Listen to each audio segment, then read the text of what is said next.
pour cet après-midi. Moi, je devais voir la personne chambre 203 et on m'a proposé la chambre 204 aussi. La chambre 204, il faut vraiment la voir parce que Okay. là, elle va fêter ses 70 ans. Elle veut organiser une fête début juillet. Okay.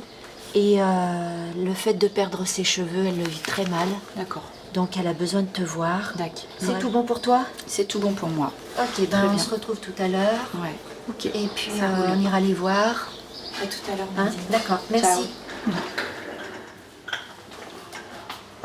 Je pratique le métier d'esthéticienne et j'interviens auprès de personnes qui sont donc en souffrance, ici dans une unité de soins palliatifs et un nécessaire, donc soins de suite, oncologie. J'utilise l'outil esthétique, qui est un médiateur, pour être en lien avec les personnes et leur apporter un moment de douceur, de bien-être avec elles-mêmes et par l'intermédiaire donc de l'esthétique, c'est-à-dire les soins du visage, les manucures, soins des mains, soins des pieds éventuellement et beaucoup de massages corporels, beaucoup de massages bien-être. C'est important aussi pour l'image, pour l'estime de soi. Le métier d'esthéticienne a beaucoup évolué et c'est vrai que le métier de praticienne en socio-esthétique ou socio-esthéticienne, c'est un métier qui est en pleine évolution et qui est enfin accepté dans les hôpitaux, enfin accepté dans toutes les structures, les institutions.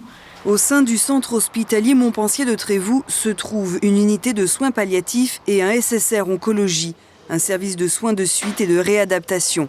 La grande majorité des patients accueillis ici sont atteints de cancer. C'est des personnes qui arrivent et qui sont morcelées, qui n'ont...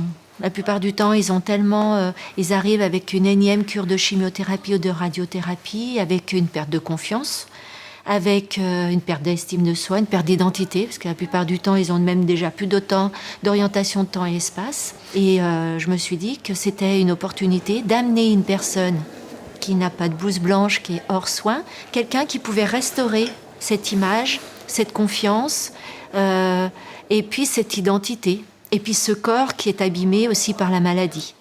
Nadine Faure est à l'origine de l'intervention d'une praticienne en socio-esthétique dans son service.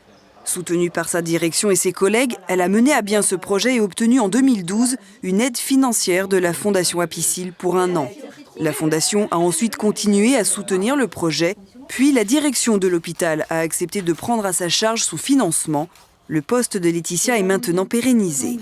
J'interviens 4 heures par semaine ici, mais je fais partie de l'équipe, effectivement. Ce qui n'était pas le cas il y a une dizaine d'années où on était un peu mise de côté.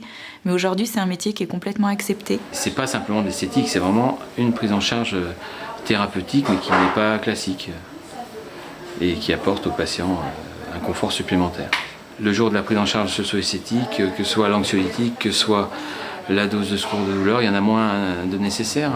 Et après, il y a une restauration aussi. Donc il y a un effet qui, en dehors de l'effet bénéfique de la séance, il y a une restauration, une espèce de réconciliation quand même avec l'état physique de la personne, dont on voit les bénéfices aussi s'étaler sur plusieurs jours. Comme tout ce qui est prise en charge fondamentale de la douleur, qui est essentiellement physique mais aussi morale, à partir du moment où le patient souffre moins, évidemment il garde plus d'énergie, il peut utiliser ça pour réinvestir le temps, qui est parfois compté, bien sûr très compté en palliat, mais qui peut être très riche si le patient ne souffre pas. Bonjour. Bonjour, C'est Laetitia. c'est Laetitia.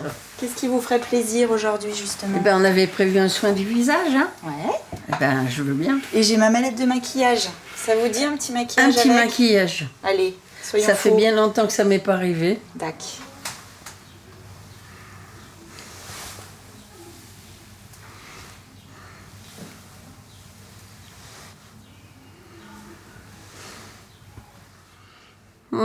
Ça fait du bien.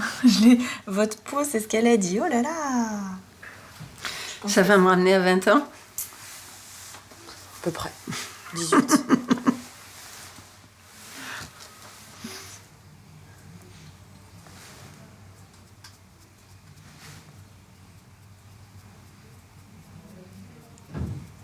Je vais plus me reconnaître. Quelle couleur vous me faites, là? Vous verrez. Hein? C'est la surprise. Ah bon, c'est la surprise du chef. Laissez bien fermer, s'il vous plaît. Super. Merci.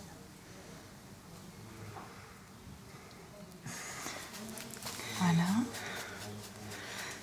Vous êtes prête? Ouais. 1, 1, 2, 3. c'est super. C'est très féminin, très doux. Oui, oh là là, quand je me vois. Mais aujourd'hui, je m'accepte mieux. Hein. Ouais, il faut s'accepter. Retrouver cette identité de patient, pas non malade, mais différent.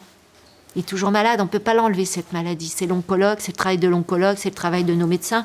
Mais la maladie, on ne l'enlèvera pas.